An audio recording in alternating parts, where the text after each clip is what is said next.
good? Today you feel very hot, right? No munsi harashushe sivyo? The stage is more hotter than down. Hano hejuru rero kuri stage ho hashushe gusubira hasi. So we need the grace of God. Rero dukeneye ubuntu bw'Imana. So He may bring a cloud here kugira ngo izane agacu hano so that we can have a service in good weather. kugira ngo tugire rino koraniro mu bihe byiza. Each every day we are facing many challenges. Buri munsi tuguma duhangana n'ibihe byinshi. So if we do not have God in our heart, rero iyo tudafise Imana mu mitima yacu, there is no other place where we can have a new hope and strength. nta handi hantu twoshobora gukura ibyizigiro bishasha n'inkomezi. So we cannot help but to go through many sadness in our life. Twoca tuja mu mibabaro myinshi mu buzima bwacu, But thankfully God is with us. ariko icyo gushima nuko Imana iri kumwe The natwe one who comforting of us. kugira ngo itwuzuze ituremeshe. So no matter what kind of trials that we are facing through, ntacyo bivuze ibihe bigoye n'ibigeragezo twaba turiko turacamo, we can have a new strength all the time. turashobora kugira inkomezi zisha igihe cyose. So I'm so thankful God who is for us. Rero ndakengurukira Imana iri kumwe natwe. You also think so? Mbere namwe niko mubyibaza. Let's open Matthew chapter 7. Reka twugurure muri Matayo ikigabane c'indwi. Matthew chapter 7 from verse 15 to 29. Matayo ikigabane c'indwi kuva ku murongo wa 15 gushika ku wa 29. Matthew 7 from verse 15 to 29. Matayo ikigabane c'indwi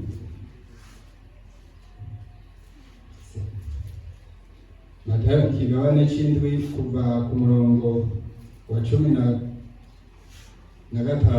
gushika ku wa 29. If you are ready, we read in Kirundi. Nimba mwiteguye reka dusome mu Kirundi. Turasoma Matayo ikigabane ca 15 icindwi kuva ku murongo wa 15 gushika ku wa 29. Haravuga ngo uburyarya siko gutungana.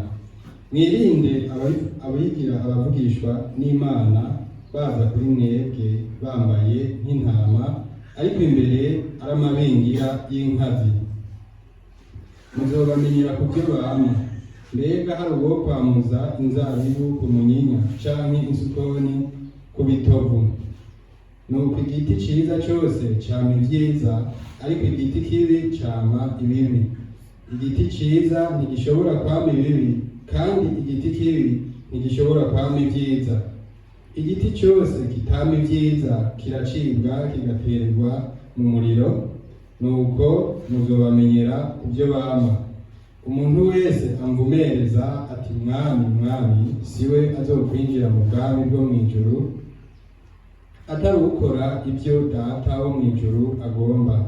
Benshi bazombwira kuri wa munsi ngo mwami mwami, ntitwavugishwa n'Imana mu izina ryawe, ntitwasenga abadayimoni mu izina ryawe, ntitwakora ibitangaza byinshi mu izina ryawe. Niho nzobajinjiburira nti ntaho nigeze mbamenya, mviraho mwabakora ibiziramwe. Uwumva ayo majambo yanje wese akayakora asa n'umuntu w'ubwenge yubatse inzu yiwe ku rutare. Isegenya iragwa, inkukura iratwaza, igihuhuta kirahuhuta, bisurira kuri ya nzu ntiyagwa, kuko yari imase ku rutare. Ariko uwumva ayo majambo yanje wese ntayakore asa n'umuntu w'imburabwenge yubatse inzu yiwe ku musenyi. Isegenya iragwa, inkukura iratwaza, igihuhuta kirahuhuta, bisurira kuri ya nzu irasenyuka, kandi isenyerana ryayo riba irikomeye. Yesu arangije ayo majambo yose, ishengero ritangazwa n'inyigisho ziwe, kuko yabigisha nk'ufise ububasha, ntase n'abanyabwenge b'ibyanditswe babo. Our spiritual life is not something that we can do in daily. Ubuzima bwacu bw'impemu si ikintu dupfa gukora gutyo gusa. Because when we stand in front of God for the judgment, kuko igihe tuzoba duhagaze imbere y'Imana kubw'urubanza, judgment of God is very clear. Urubanza rw'Imana ruratomoye neza na neza. So there is no one who can avoid the judgment of God. Yuko atanumwe ashobora ukwepa urubanza. And judgment of God is based on the word of God. Rero runo rubanza rw'Imana rushingiye ku ijambo ry'Imana. So there is no one who can complain or who can against the judgment of God. Kugira ntihave hagire uwidodomba canke ngo agwanye urwo rubanza rw'Uhoraho. So God has revealed His word through His word. Imana yarahishuriye rino jambo ryayo hano mw'isi. So that people can recognize exactly and precisely how word of God is and how we have to be in front of God. Kugira ngo abantu bose bashobore kumenyana neza na neza ingene isi y'Imana imeze n'ingene dushobora kubana n'Imana. So spiritual word is not something that we can do in vain. Rero isi y'impemu si ikintu dushobora gukora. It must be something that has to be accurate through the word of God. Ni ikintu gikorwa bitomoye neza na neza mu ijambo ry'Imana. But in the world there are so many who believe in God. Ariko mu isi hariho abantu benshi bizera Imana. But many of people, instead of doing spiritual life based on the word of God, just they do in vain through their own thought. Ariko benshi muri bo aho gukora ubuzima bw'impemu bafatiye ku ijambo ry'Imana, usanga babikora bafatiye ku byiyumviro byabo. It is enough. It is maybe acceptable because I'm good, I'm not such a bad. That's how people think of themselves. Bakiyumvira ngo bishobora kwemerwa kubera ko ndi umuntu mwiza. Uko niko usanga biyumvira. So many people do not know clearly how judgment of God will be for me in the future. Abantu benshi rero ntibazi bati mbe ni gute urubanza rw'Imana ruzoba rumeze kuri jewe muri kazoza. Just they have their own satisfaction. I'm enough. I'm good enough. Bumva biyishimiye ubwabo bakavuga ati jewe ndihagije. I'll be fine. Nzoba meze neza. There won't be big problem. Nta ngorane zizohaba. So many of people, they just do spiritual life in vain according to their own thought, their own judgments. Benshi rero usanga bakora runo rubanza rw'Imana biciye mu byiyumviro byabo no kucimanza kwabo.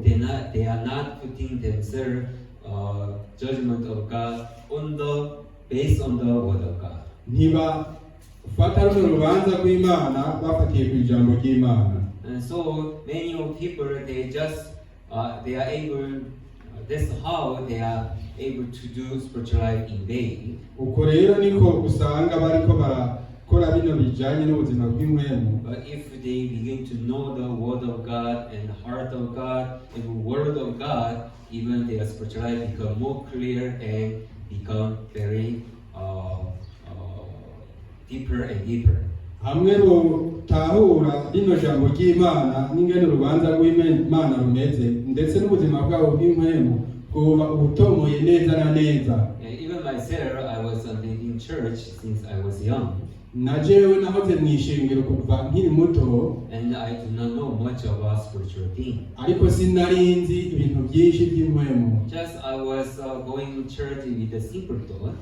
Ariko nagenda mw'ishengero mfise iciyumviro kimwe gusa gusa. Believing God is just going to church, worshiping and praying.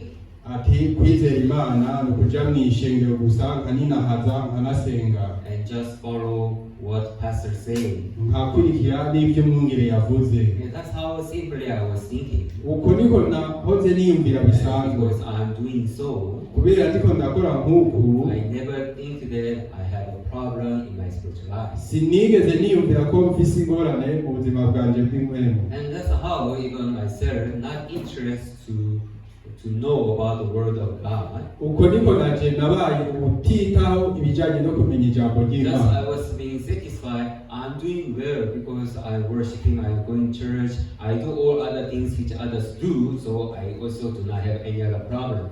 naro kuwo kwiyumvira gusa ati ndiko ndakora neza kubera ko ndiko ndaja gusenga ndiko ndahimbaza ndiko ndakora nk'uko abandi bakora. Yeah, that's how even I was thinking about myself. So when I look at my spiritual life when I was young, rero naje niko nahoze nkora iyo ndavye ubuzima bwanje bw'imwe igihe nari nkiri muto, really I was not serious about the word of God.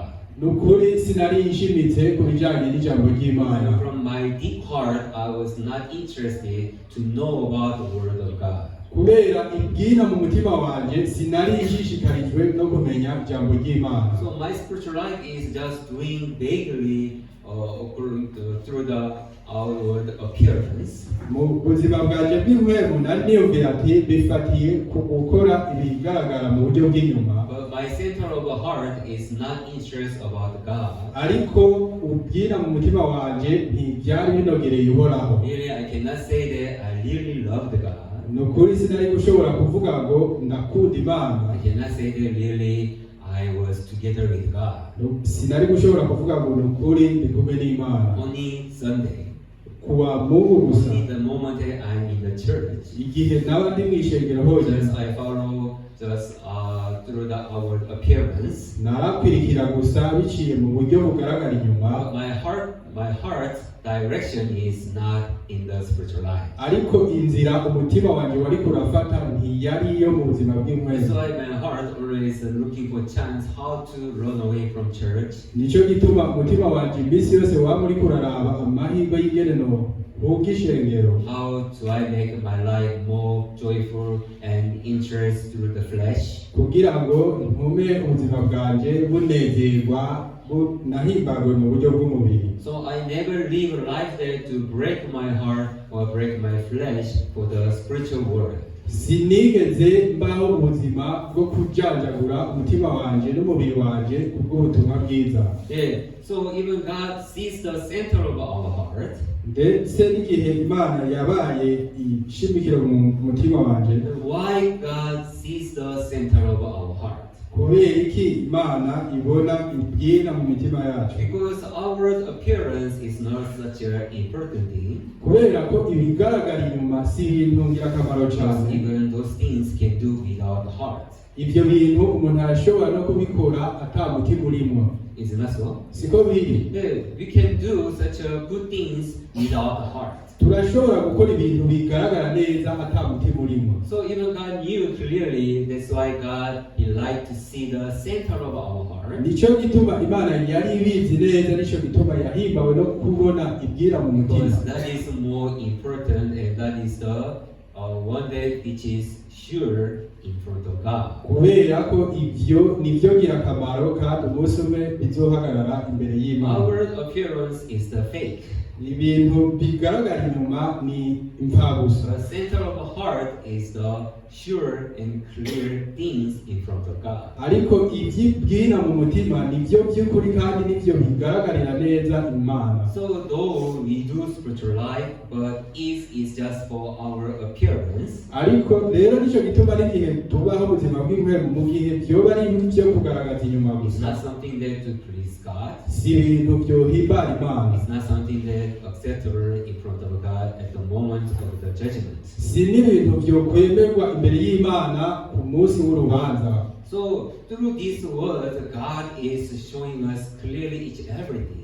Rero biciye muri rino jambo Imana igenda itwereka buri kimwe cyose neza. So that we are able to reach up to the salvation through this Bible. Kugira ngo bitume dushikira agakiza biciye muri rino Bibiliya. Through the salvation, continually we are able to reach up to the faith.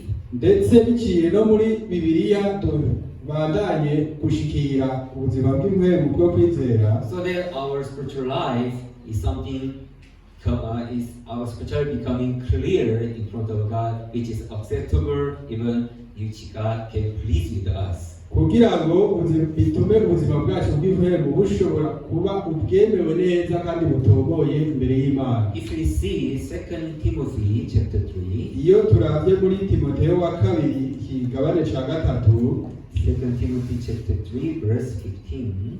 Timoteyo wa kabiri ikigabane cya gatatu umurongo wa 15.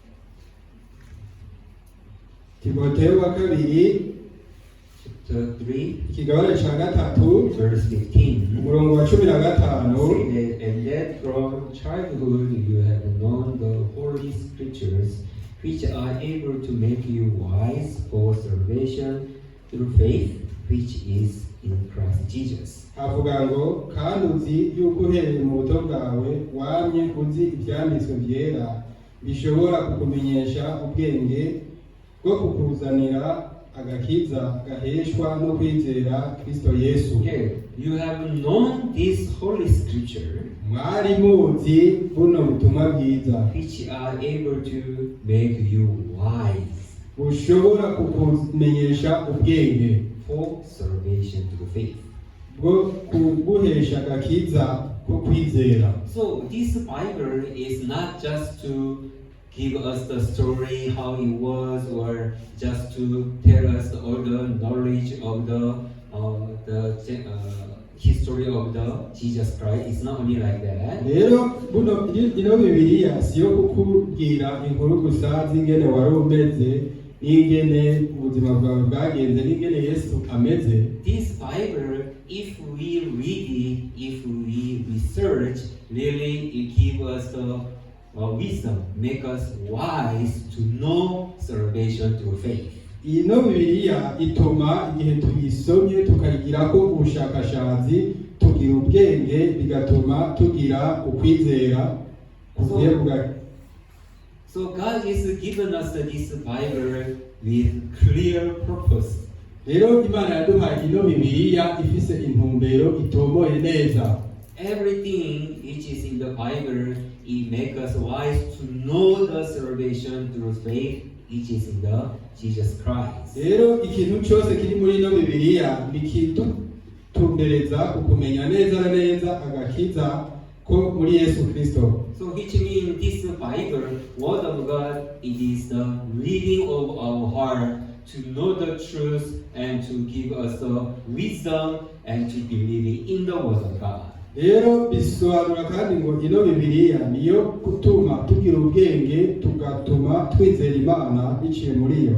So anyone who really focus on the Word of God, rero umuntu wese ashishikarijwe n'ijambo ry'Imana, anyone who concentrate on the Word of God, umuntu wese ashize umutima we wese ku ijambo ry'Imana, really they can reach up to the salvation. barashobora gushika ku gakiza. Which means really they can reach up to a certain level that where God wants to lead us. bisobanura ngo arashobora gushika ku ntambwe yo hejuru Imana ishaka kuturongoreramo. So Word of God itself, it is leading of our heart. It's not just to make us dwell in vain. ijambo ry'Imana rivuga ngo iriko iraturongorera mu nzira yayo. So if we are living with the Word of God, rero igihe tubanye n'ijambo ry'Imana, if this Word of God become deep in our heart, iri jambo ry'Imana rigakura muri twebwe, there is a clear work that this Word of God does in our heart, so that we may follow, we may be fooled by the Word of God. hari ibikorwa bitomoye neza na neza rino jambo rikora muri twebwe bituma tuba abuzuye n'Imana. But problem is many people, they do not concentrate on the Word of God. ariko ingorane nuko abantu benshi usanga badashishikarijwe n'ijambo They are ry'Imana. just thinking simply in vain. usanga bariko biyumvira mu buryo busanzwe gusa. Believing in God is going to church, worshiping and praising and to pray and giving offering. That's everything. ati kwizera Imana kuja gusenga gutanga amashikanwa kuninahaza ibyo birakwiye. So people, they do outwardly, but their heart are not focusing on the Word of God. rero nubwo abantu babikora mu buryo bugaragara usanga badashishikarije imitima yabo ijambo What ry'Imana. does God want? ni iki Imana ishaka? What is He pleased with it? mbe n'ibiki biyihimbara? Which heart that He like? ni uwuhe mutima ikunda? Which kind of life that does He like? ni uyuhe mutima ikunda? Many people, though they put all their heart to live according to flesh, naho abantu benshi usanga babayeho mu buryo bugorera mu mubiri, but they do not put their heart to live for the spiritual life. ariko usanga badaheba iyo mitima yabo kugira babeho No matter how kubw'Imana. my heart was. Nuko naje ni ku mutima wanje wahoze. Outwardly, I do everything in the church. Mu bigaragara inyuma nakora ibintu byose mu Then ishengero other people do not find any problem with me. kugira ngo abandi bantu babone ko ntagira agahaza, Because I do everything well. kubera ko nakora ibintu byose neza, But my heart direction was different. ariko umutima wanje wari I utandukanye. was looking for chance to go out of the church. Nariko ndaraba amahirwe gusa yotuma ntoroka ishengero. How can I make myself to rejoice over my life, my flesh? Mbe ni gute notuma nzonezerwa ubuzima bwanje bw'umubiri? So once I joined the university, Igihe naja muri kaminuza I become like a free. nabaye nk'uwitegenza, So I play with the friends. narasikina n'abagenzi, I do foolish things. narakora ibintu by'ubucucu, I do not want to go to church. sinashaka no kuja ku All isengero. which I do for my flesh was so much joyful. Ibintu byose nakora ku bw'umubiri wanje byaba ari It bihimbaye, was very interesting. byari It was bimeze neza cyane kuri jewe. But doing for things for church, I was not interested at all. Ariko ku bijyanye no gukora ibintu by'ishengero sinari nk'ibyiyumvamo. Why it happened like this? None ni kubera iki byagenze Because uko? I do not have a word of God in my heart. Kubera ko ntari mfise ijambo ry'Imana I mu mutima didn't wanjye. believe in the word of God. I didn't believe. Sinizera ijambo ry'Imana. I was not interested. Sinari numva So bimpimbaye. I just do spirituality vaguely and outwardly Nakora ibintu gusa mu buryo bugaragara bw'umubiri, without any single heart in it. ata mutima na mutoya ndabifise. Yeah, that is what God said. Though now since you are good, but when the heavy stones flow, you will be destroyed. Niko n'ubu rero Imana ivuga ngo naho umenga bigaragara neza igihe hoza ibihuhuta byo gutwara. So really, word of God going to be fulfilled, and we are going to face God for the last judgment. By'ukuri ijambo ry'Imana rizoshika byuzuye, hama duhangane n'Imana amaso mu yandi. So about spiritual thing, about the word of God is not something must be in vague, but should be clear. By'ukuri mu buryo bw'impemu si ibintu bikwiye kubamo igipfungu, ariko n'ibintu bikwiye gutomoka neza na neza. If you open John Igihe wuguruye muri John chapter 5, Yohana ikigabane cya 5, John chapter 5 verse 39. Yohana ikigabane cya 5 umurongo wa 39.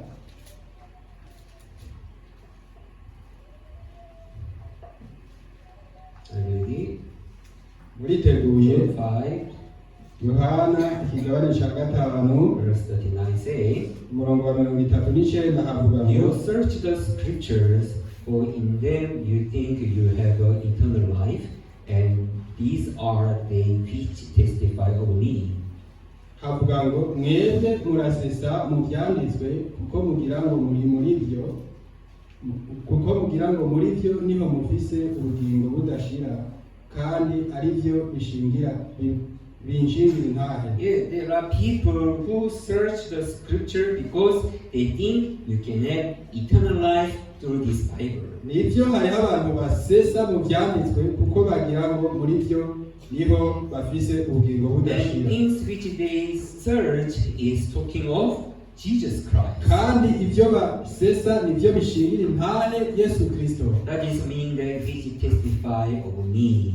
Nico bisobanura ngo kandi ibyo binshingira intahe. So when you search this scripture, all the scripture is testify about Jesus Christ. Rero iyo dusesa mu byanditswe byose, ibi byanditswe byose bishingira intahe Yesu Kristo, So that people can have the eternal life. kugira ngo Jesus abantu Christ. bashobore kuronka ubugingo budashira. Verse 40 say, Ariko ku murongo wa 40 havuga ngo, but you are not willing to come to me that you may have life. ubwo umurongo wa 40 havuga ngo ariko mukanka kuza kuri jewe ngo murongo ubugingo. Really, this scripture testifies Jesus Christ and to find eternal life through the Christ. Nukuri bino byanditswe bishingira intare Yesu Kristo kandi bikaturongorera kuronka But ubugingo people are not budashira. willing to come to Jesus Christ to have the life. Ariko abantu ntibariko baraza kuri Yesu ngo baronke buno bugingo. Though this word of God lead people to reach up to Jesus Christ for the salvation, Naho rino jambo ririko rirongorera abantu kugakiza ngo baronke Yesu Kristo. but many people in the world, they just do spiritual life in vain with their outward appearance. Ariko abantu usanga mu isi bariko bakora iby'agakiza biciye mu kutamenya. So they do not interest about eternal life. Ari rero nico gituma usanga batitayeho buno bugingo They are not budashira. willing to reach up to Jesus Christ to unite with Him. Usanga batitayeho gushikira Yesu Kristo ngo bagiranire ubumwe. So many people are just they satisfied with the things what they do, Rero abantu usanga bahimbawe gusa n'ibyo bakora, not interest to reach up to the truth. batashishikarijwe no gushikira ukuri. So when they listen about the truth, even they are not interested to know about the truth. Ndetse n'igihe bashikiriye ukuri usanga batiyumvamo kumenya uko kuri. That's why through Matthew chapter 7, God is telling us clearly, not everyone who say to me, Lord, Lord, shall enter the kingdom of God. Ico gituma muri Matayo hariko haravuga ngo saba aribo bose bamvumbereza bazoshika mu bwami bw'ijuru. Here Matthew chapter 7 verse 15 say, Matthew 7, Matayo ikigabane c'indwi verse 15 say, ikigabane c'indwi umurongo wa 15 havuga ngo beware of false prophets who come to you in sheep's clothing, but inwardly they are ravenous wolves.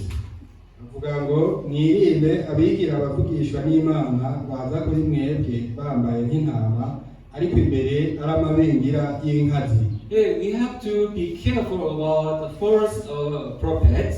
Rero dukwiye kugaba ku bijyanye n'ubuvugishwa butari Outwardly they do gently, outwardly they speak well, but their heart is different. inyuma usanga bavuga neza kandi bitwara neza ariko bari mu kinyoma. So many now in the world they are believing in God. Rero abantu benshi ubu mu isi barizera Imana, Many are not in their salvation.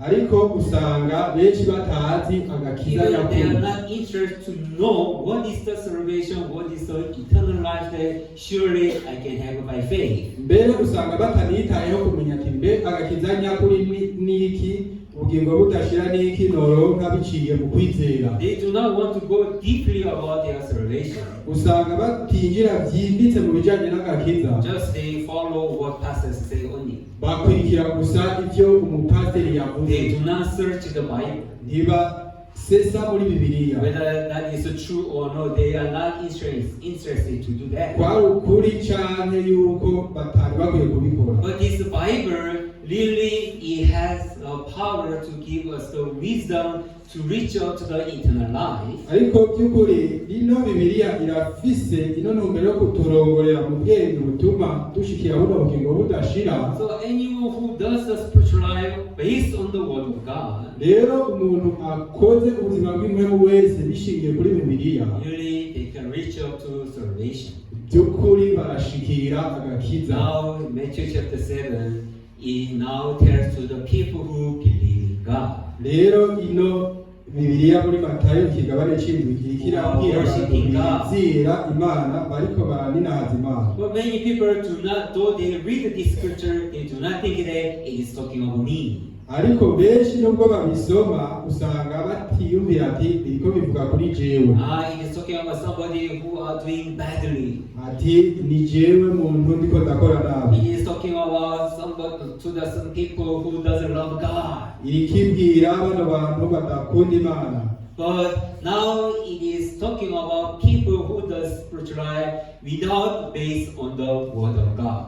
Rero ubu irikivuga bano bantu bakora ubuzima bw'impwemu bidafatiye ku ijambo ry'Imana. Really this word of God He has the power to lead us to reach out to truth, even to have standing on the faith and to have a peace in our heart. by'ukuri bino byanditswe biriko biraturongorera mu bwenge gushikama mu kwizera So that He save us from all the fake things, even evil things from the world. kugira ngo biturinde bino bintu bibi byo mu isi So made us to live clear life in front of God by faith. kugira ngo bitume tubaho ubuzima butongoye neza na neza bwo kwizera imbere y'Imana. Though outwardly we are worshiping God, though outwardly we are testifying that I'm a Christian, I believe in God, I love God. naho inyuma usanga dushinga intahe tuvuga ngo turizera Imana turi abakristo, But regional people are still living in foolishness ariko usanga abantu benshi bakibaye mu bujuju because they do not believe in the truth, but believing the outward appearance that what they are doing. kubera usanga batizera ukuri ariko bizera ibigaragara inyuma. Yeah, really, this Bible is show us all the issues that what people are facing in this world. rero ino bibiliya irikitwereka ibibazo byose abantu bahanganye nabyo mu isi, And this word of God is now telling us the way that how you can be protected and you can be saved so that you're not going through those trials. rero ijambo ry'Imana ririko ritwereka ingene twogira umutekano ngo ntiduce mu bibazo. So this Bible is giving us the wisdom to save myself from all the issue of the world. ino bibiliya ahubwo irikitwereka ingene twoshobora gukingirwa nayo ibibazo byo mu isi. So if you are facing some trials and difficulties and foolishness continually, hamwe rero woba uri kurageragezwa n'ibintu bigoye urudahesha, it means you are not believing in the word of God. That's why you cannot help but to live in those conditions continually. bisobanura ngo nturi kurabaho mu kwizera rino jambo ry'Imana, nicyo gituma atakindi cyo kubako uretse ibyo. Yeah, there is a reason why people are living in foolishness continually. uko rero niko usanga abantu bagenda babaho mu bintu bigoye by'ubuyobe budasiba. There was the Cain and Abel in the Bible. hariho Kayini na Abeli muri bibiliya. There is time that they give offering to God. hari n'igihe batanze amashikanwa imbere y'Imana. And God accepted Abel's offering and refused the Cain's offering. Imana yemeye ishikanwa rya Abeli yanka irya Kayini. Cain got angry.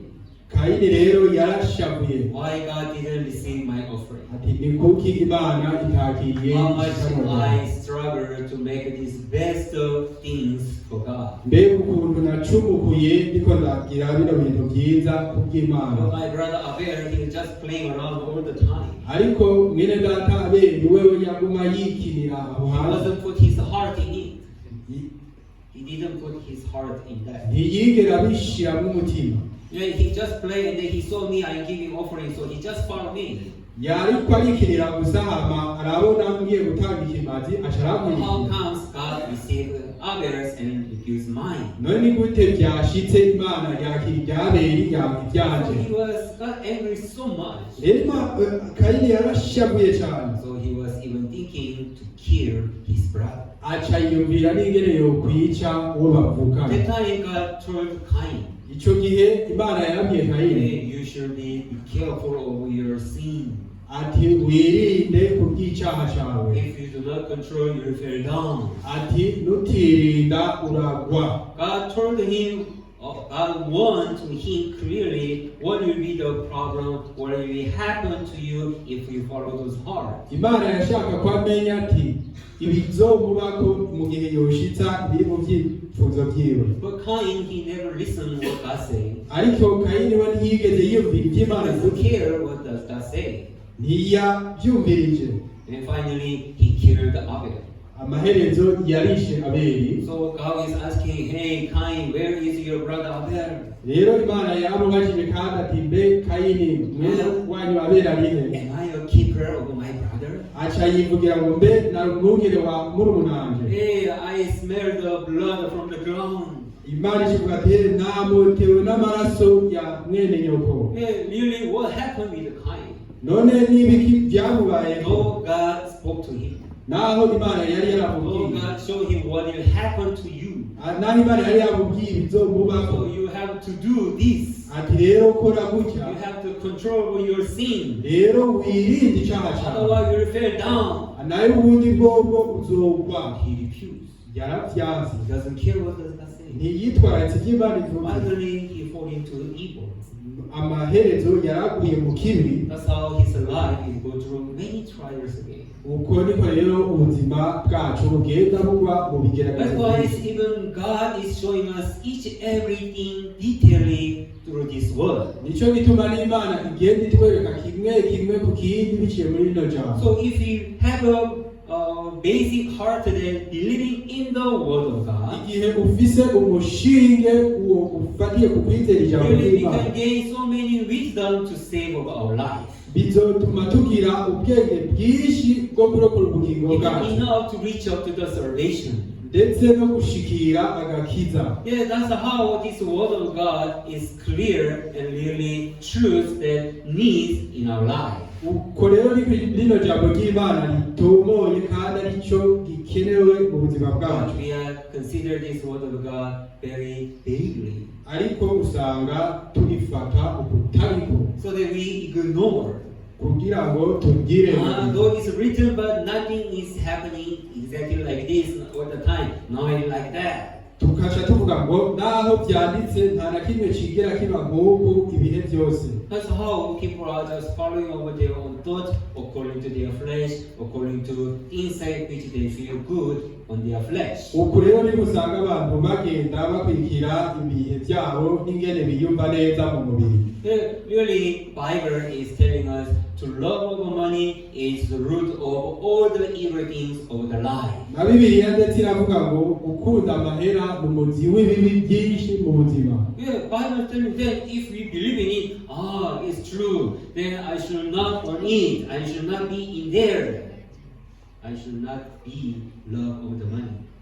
Ndetse Bibiliya ivuga ngo mbe hamwe ntokunda amahera. Really God saying it is the root of all the sin and evil in the world. By'ukuri Imana ivuga ngo ni wo muzi w'ibibi byose mu isi. That is how my heart was. Uko niko umutima wanje That is wari. what I was approaching for. Ivyo nivyo nariko ndegereza. It is a foolishness. Bwari ubucucu. God told me that it is all the way that how men fall into evil and sin and despair and darkness. Imana yaravuze ko ari bwo buryo abantu bagwa mu bibi no mu mwijima. Then I should be free from those hearts. Rero reka nitegereze kuri ivyo bintu. That's how we can separate. We can be free from those foolishness. Uko rero niko twategerezwa kwitandukanya n'ubwo bubi. For those who doesn't like to listen this word, Ariko abantu badakunda kumva rino jambo ry'Imana. though God say it is evil, but still they like to go this way. Naho Imana ibivuga ko ari bibi usanga bo bagikunda kugenda mw'iyo nzira. Though they are in the foolishness, but they are not able to recognize it is foolishness because there is no wisdom in us. Aho baba bari muri bino bintu by'ubupfu bobo ntibashika ahantu ngo bavuge yuko ata bwenge bw'Imana burimo. Wisdom is coming from the word of God. Ubwenge buriko buva mu ijambo ry'Imana. Brethren, we shall look clearly. Bene data tubimenye neza Wisdom there to live in this world. Wisdom there to live in the world. In this bene world. ni dutegerezwa kubanaho muri ino si n'ijambo ry'Imana. It is coming from word of God only. Ubwenge buriko buva mu ijambo ry'Imana honyene. Wisdom that I have by myself is not real wisdom. Ubwenge mvise bivuye kuri jewe nyene ubwanje si ubwenge nyakuri. Yes, Praise Jesus. Bene data. are we together? Mbere turi kumwe. Yes. We should know clearly, I should not trust of myself.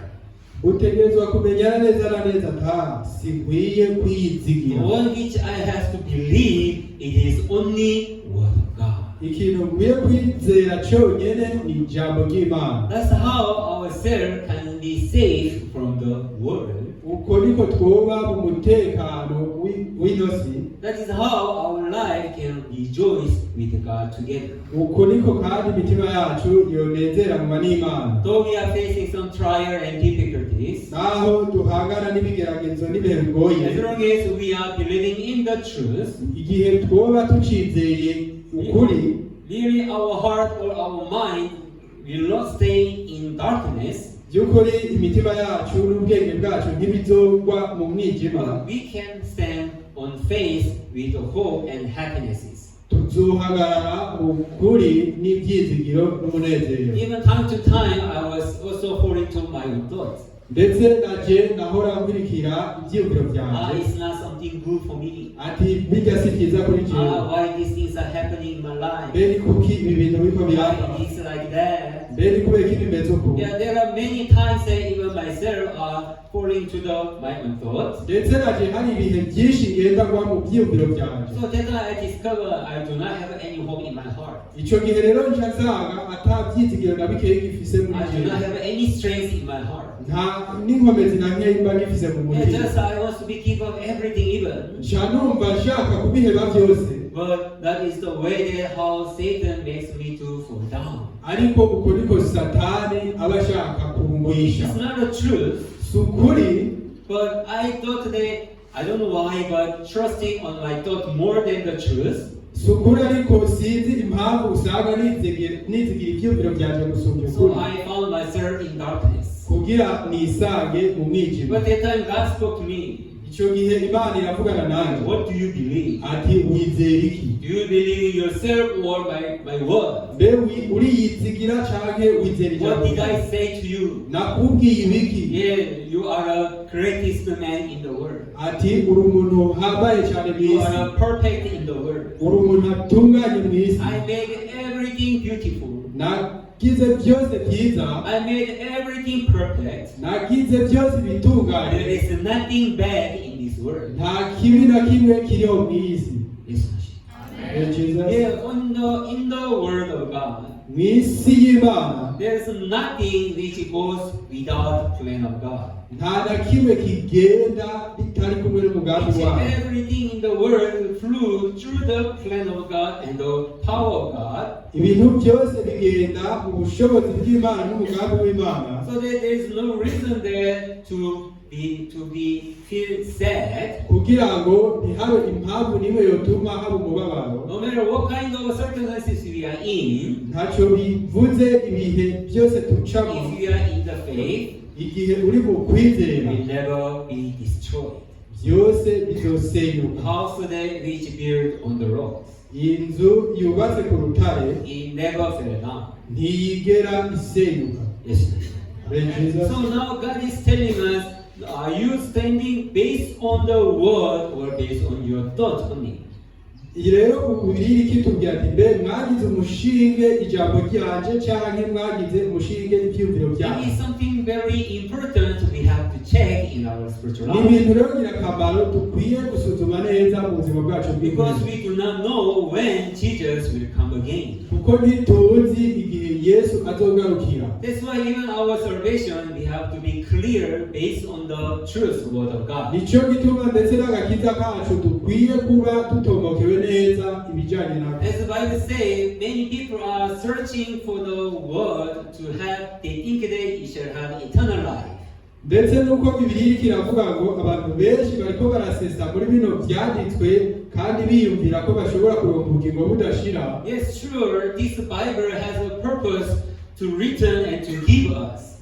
by'ukuri ino Bibiliya irafise intumbero iriko iraturongoreramo y'aho dushika. It is to show us the salvation, ni ukugira ngo itwereke agakiza, to save us from our sin, kugira ngo ducungurwe ibyaha to byacu, make us the righteous, kugira ngo itugire abagororotsi, no longer sinner. habe ata munyabyaha kibaho. That is what Bible testifies clearly to us. ibyo nibyo Bibiliya idushingira intahe neza na But neza. no matter how this Bible tells us clearly how your sins are forgiven and been washed and you are sanctified, ariko ntacyo bivuze naho Bibiliya iguma itubwira ati ibyaha byawe byarahariwe, waratunganijwe, warejejwe. in the world there are so many who are not interested to know how myself become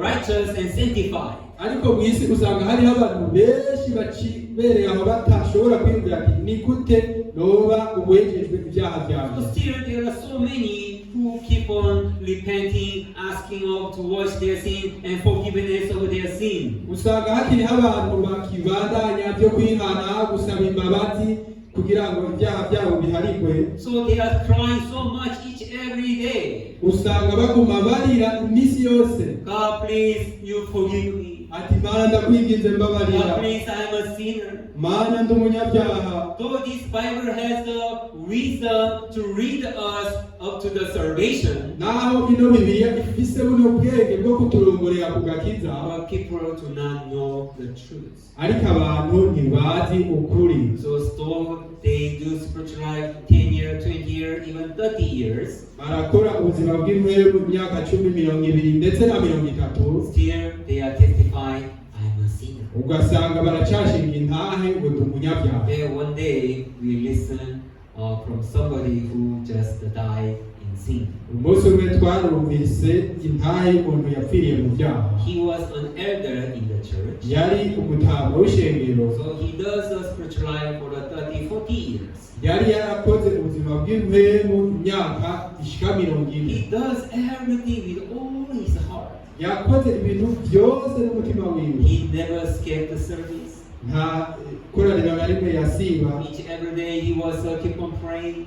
Iminsi yose yaratanga amashikari. Even he participated all the works of the church whenever they have. Igihe cyose yaratonda mu bikorwa ishengero ry'abandi. But he was getting old. Igihe yari karasaza. It was the time to die. Harageze igihe cyo gupfa. So before he died, he was thinking over his life. Imbere yo gupfa rero yari kariyumvira ku buzima bwiwe. And how he was doing in the church. N'ingene yari karakora mu ishengero. But that time he got angry. Icyo gihe yarashavuye. He was so sad. Arababara. He was saying like this. Yari karavuga ngo, though I did spiritual for 40 years last time. ati naho nabaye koze ubuzima bw'imwe mu myaka. Now is the moment to die. Iki nicyo gihe cyane cyo gupfa. But still, I see myself, I'm a sinner. Ariko ndacibona nk'umunyabyaha. Why did I did all the works in the church if I'm dying in sin? None ni kubera iki nakoze bijya bikorwa byose mu ishengero nkaba ngiye gupfa. No matter what kind of things I did, I gave everything for the eternal life. Kubera iki natanze ibintu byose kubw'ubugingo budashira. Still, I do not have that eternal life. Ariko nkaba atabugingo budashira. He was so much angry. Rero yarashavuye cyane. So he was cursed all the pastors, even all the members in the church. Yarapfumye abapasiteri bose n'abanyeshengero bose. That's how he died in sin. Uko niko yapfiriye ku cyaha. Yeah, so he do not make a person who tell him the truth in the Bible. Rero ntiyigeze ahura n'umuntu n'umwe amubwiza ukuri kuri He Bibiliya. just believed the one who preached in front of him. Yizera gusa ubyo yigishiriza imbere yiwe. Whatever he said, just he believed in that, not the word which is written in the Bible. Ibyo yavuga byose yizera ibyo atari ijambo riri muri Bibiliya. Now God is the one that who tell us every truth in the Bible. Rero ubu Imana niyo itubwira ukuri kose biciye muri Bibiliya. So rather than to listen only, Kumviriza byonyine. we have to read it and check each every details in the Bible. Si ukumviriza byonyine ahubwo no gusesa kimwe kimwe ku kindi. Our spiritual life Ubuzima bwacu bw'inkweno has to be based on the word of God. bukwiye kugira umushinge ku ijambo ry'Imana. And though you may think that I do not have a problem now, I'm doing well. Naho ubiyumvira ati nta ngorane mvise ndiko ndamerewe neza. But if we are standing in front of word of God, Ariko igihe duhagaze imbere y'ijambo this ry'Imana, word of God will show us. rino jambo ry'Imana rizotwereka. This word of God is like a mirror, Rino jambo ry'Imana ni nk'ikirore showing that our true image in front of God. ritwereka ishusho yacu neza imbere y'Imana. Now, how is our spiritual life? None ni gute ubuzima bwacu bumeze? Surely we are in salvation. By'ukuri turi mu gakiza. And even after salvation, Mbere n'inyuma y'agakiza. Bible saying the one who receives salvation shall live by faith continually. inyuma y'agakiza bibiri kubivuga ngo uwakiriye agakiza ategerezwa kubaho mu kwizera ubudasiba. If I'm not in the way of the faith, igihe ntari mu nzira y'ukwizera, even that is the way that even that is the person then whom cannot be pleased with God. ubwo usanga n'ubundi atari umuntu abandanya guhimbara Imana. At the last moment when God see us for the rero judgment, igihe Imana izotubona ijya nyuma, when God speak how we was, igihe Imana izobwire twari tumeze, there is no one who can refuse. nta n'umwe azobihakana, There is no one who can against it. nta n'umwe azobirwanya, Because His judgment is based on the word that written in the Bible. kubera urubanza rwayo rufatiye ku byanditswe muri God will Bibiliya. tell us, what did I told you? Imana izovuga ati mbe niki nari narakubwiye. I told you clearly. You have a reading and you have a listening, right? naragutomboreye neza na neza, warabyumvise uranabisoma, But you didn't. ariko ntiwabikoze. Then what can you do? none kora iki? Can you just excuse ourselves? mbega ndakubabarira? God, you know Mana urabizi, that time how I was difficult. Mana icyo gihe nari ngowe, God, you know how it was impossible. Mana urazi ingene bitashoboka, God, you know how it was so sad. Mana urazi ingene byari bibabaje, God, you know how it was very serious. Mana urazi ingene byari So I have no choice but to do like that. rero nta mahitamo nari mvuze yo gukora uko. In the world, excuses are maybe understandable as we are a man. mu isi ibyitwazo biratahuritse kubera ko twibwira ngo turi abantu, But on the side of God, it is not a ariko ku ruhande rw'Imana siko biri. Our excuse is just for ourselves, but not on the side of God. ibyitwazo byacu ni ibyo ku ruhande rwacu, ariko si ku ruhande rw'Imana. Even our salvation is the same. ndetse n'agakiza nicyo kimwe. Not everyone who say to me, Lord, Lord, shall enter the kingdom. I told you. ati si bose bazomvumereza ngo mwami mwami. Then when you listen over there, why you didn't check about your salvation? azokubaza ati none igihe wabyumva kubera iki I utase? told you, not everyone, narabikubwiye neza but who he does the will of my Father. yuko ukora ibyo data agomba. I told you, narabikubwiye, but you didn't believe in it. ariko ntiwabyize, You didn't follow it. That's why. ntiwabikurikiye nicyo gituma. There's no other things that I can do for you. nta kindi ntushobora gukora. The moment that I warn to you, the moment that I gave a warning to you, igihe nakugabisha you didn't listen. ntiwabyumvirije, You didn't follow. ntiwabikurikiye. Now, how is our salvation? How is our spiritual life? none ubu ni gute agakiza kacu kameze? ni gute ubuzima bwacu bw'ubuhemu bumeze? It is not something that still stay in vain. It's not something that should stay in vain.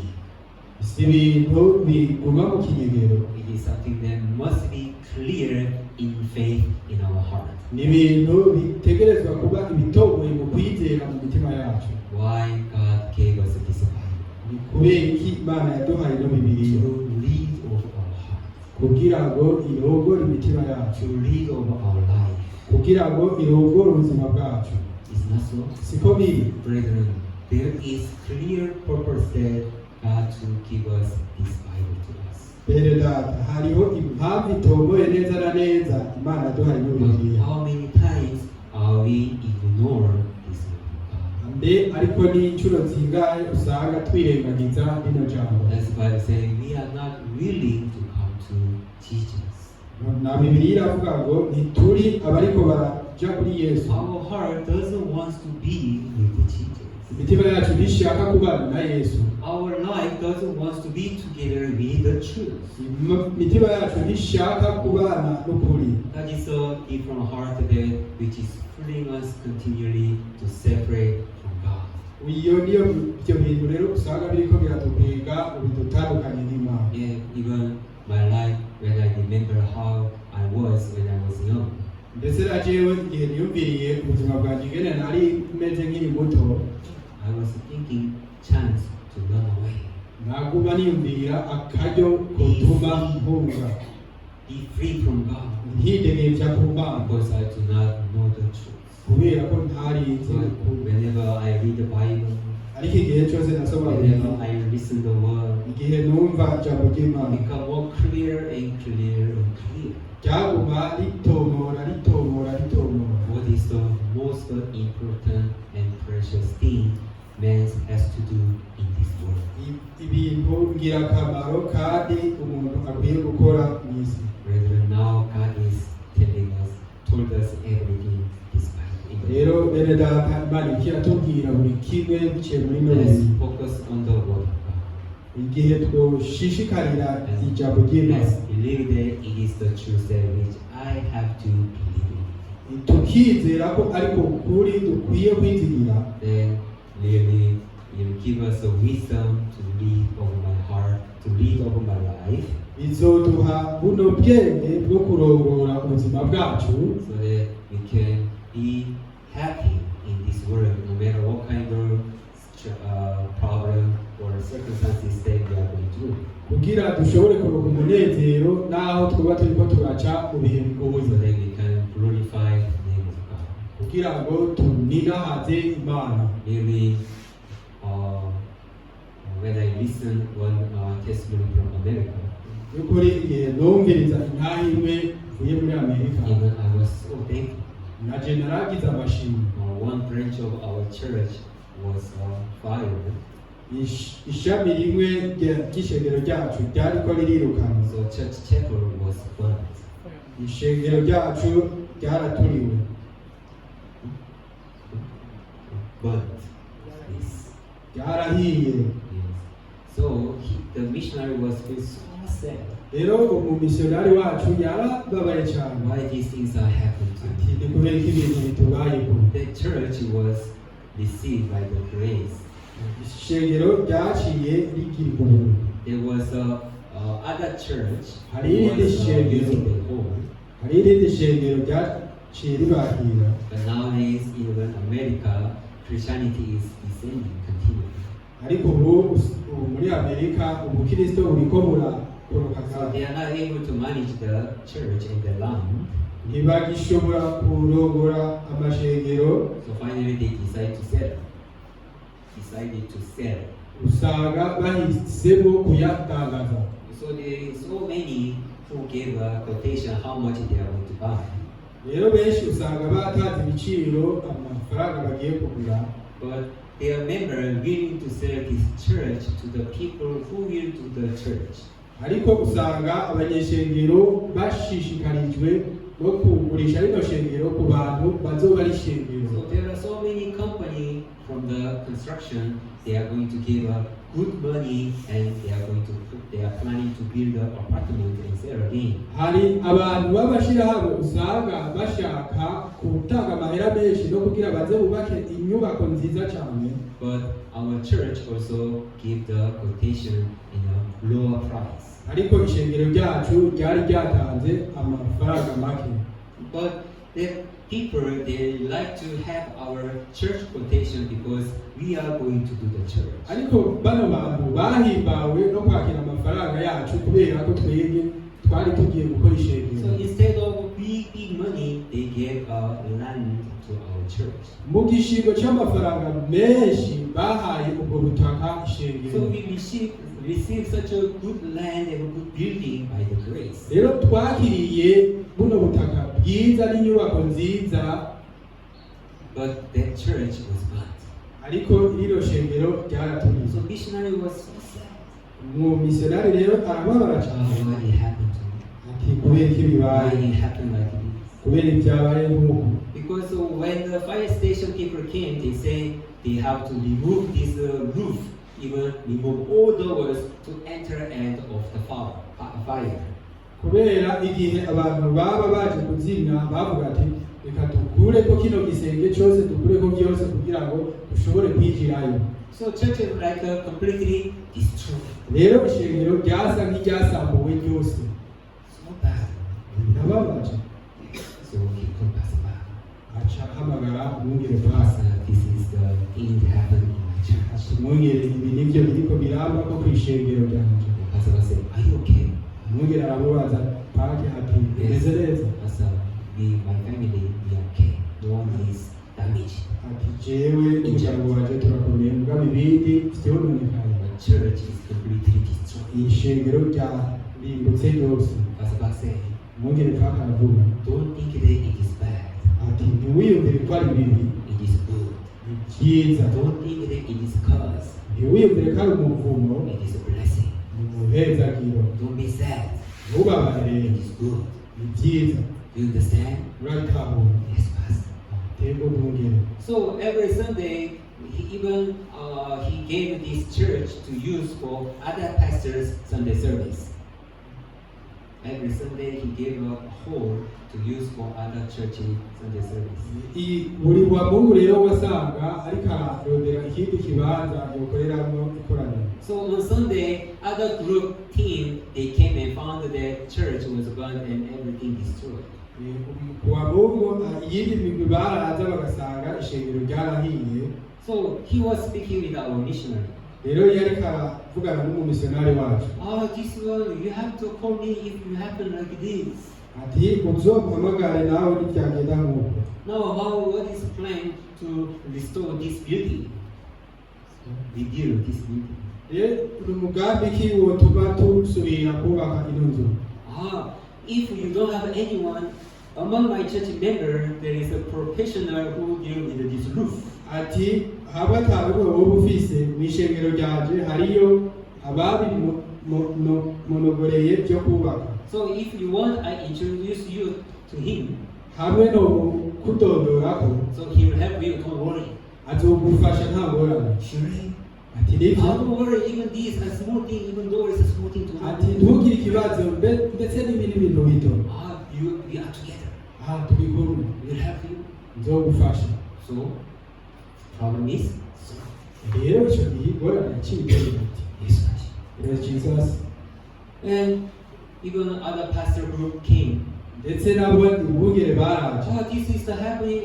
It is such a big, serious news. Baraje bavuga ati ibi bintu byabaye How people burn the church. How people are burning church. Ni gute abantu bariko baraturira amashengero? Because church was burnt because of people who sleep outside. Kubera iryo shengero ryaturiwe biturutse ku bantu bahora barara hanze. In the night they feel very cold and looking for the place to sleep. Bari bumva bakanye ugasanga bariko barahiga ibibanza boryamamo. So they do not find, so they came to church. Rero batabirose baca baza They found the church door is locked. naho rero bagasanga naho ishengero ryaba ryugaye. So they sit outside bagaca biryamira hanze. and they put fire outside. Bagaca bacana And place away where mucana. they put fire. Igihe basangaho It was umucanga. just next to the door on the stage. Uwo mucanga rero wari wegereye umuryango w'intuze wa stage. Stairs. Wegereye ingazi. And then the stairs was made by the wood. Rero izo ngazi zari zikozwe mu mbaho. So they are so foolish. They put fire on the wood. Rero byabaje nk'ubucucu hama baca bashira umuriro kuri izo mbaho. So all the stair was burning. Rero iyo ngazi yose irasha. And that one person, he was alone, so he feared, so he just ran away without trying to off the fire. Uwo muntu rero yaciye agira ubwoba ariruka. That's how all fire came into the hall. Uko niko rero uwo muriro wose winjiye So mu it is a ishengero. bad thing. By'ukuri ni ibintu bibi. We must announce this behavior. Ati reka tuhebe ino ngeso. So there was a 3 broadcasting team. They connect and they come and interview and record it and they announce on the air. Rero hari abanyamakuru baciye baza barakora ikiganiro baca barabitangaza. So everything changed into good and health. Ibintu byose byahindutse byiza. So in our life, Rero mu buzima bwacu really there is nothing which is bad to us. nta kintu kibi kibaho kuri twebwe. As long as we are with God. Kuva turi kumwe As n'Imana. long as we are believing in God. Kuva twizigiye Imana. Really, God will lead us our life continually. Ni ukuri Imana izorongora ubuzima bwacu So budahesha. that He make us to glorify His name. Kugira ngo itume dushira hejuru izina He ryayo. never made us to stay in darkness or in despair. Izotuma tuba mu mwijima n'umwiheburo. That is the power of the truth written in the Bible. ubwo nibwo bushobozi bw'ukuri kwanditse muri bibiliya. Brethren, what do you believe? Bene data, none ubu mwizera iki? Word of God is our life. Ijambo ry'Imana mu buzima bwacu. I wish all our brethren believe in the Lord. Ndifuza ko bene data mwese mwizera ijambo. Not any heart which is different from the word. Mwange imitima yose itandukanye n'ijambo. Really, His word will give us the wisdom to distinguish clearly and to separate from there. Rino jambo rizoduha ubwenge bwo gutandukanya ibintu byose. So that it makes us to live such a joyful life in this world till Jesus Christ comes. Kugira ngo riduhe ubushobozi bwo kuturongora muri ino si gushika Yesu agarutse. Amen. Thank you so much. Murakoze cyane. Finish here. Reka turagize. Let's pray. Reka dusenge. Dear Heavenly Father, Data yo mu ijuru, really, you love us so much. That's why you gave us the word to give us the wisdom. by'ukuri uradukunda cyane nicyo gituma waduhaye ijambo ryawe ngo riduhe ubwenge. Really, this word of God is enough to make one wise. by'ukuri rino jambo rirahagije bikwiye kugira ngo ritume umuntu agira ubwenge, So that everyone can approach to the truth. kugira ngo umuntu wese ashobore gushikira ukuri, So that they can stay in peace and rejoice together. kugira ngo abe mu mahoro banezerewe hamwe. But God, Satan works even in our life. Ariko Mana n'umugwanizi arakora mu buzima bwacu So make us to not to approach to you. kugira ngo atume tutakwegera. Really, He deceives us to love of myself, by'ukuri araduhenda bigatuma twikunda, to love of the world. kugira dukunde iby'isi, So continually He made us to separate from you.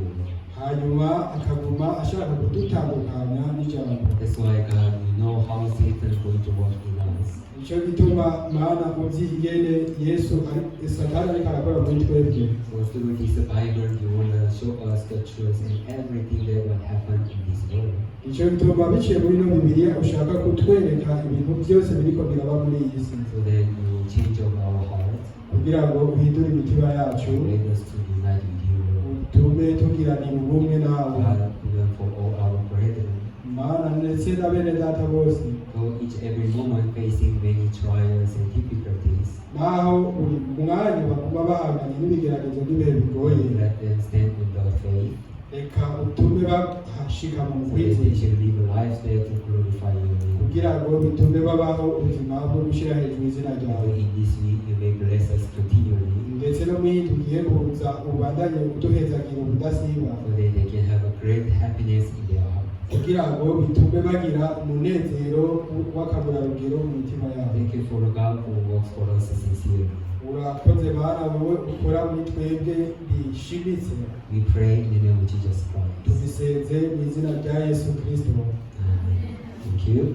murakoze.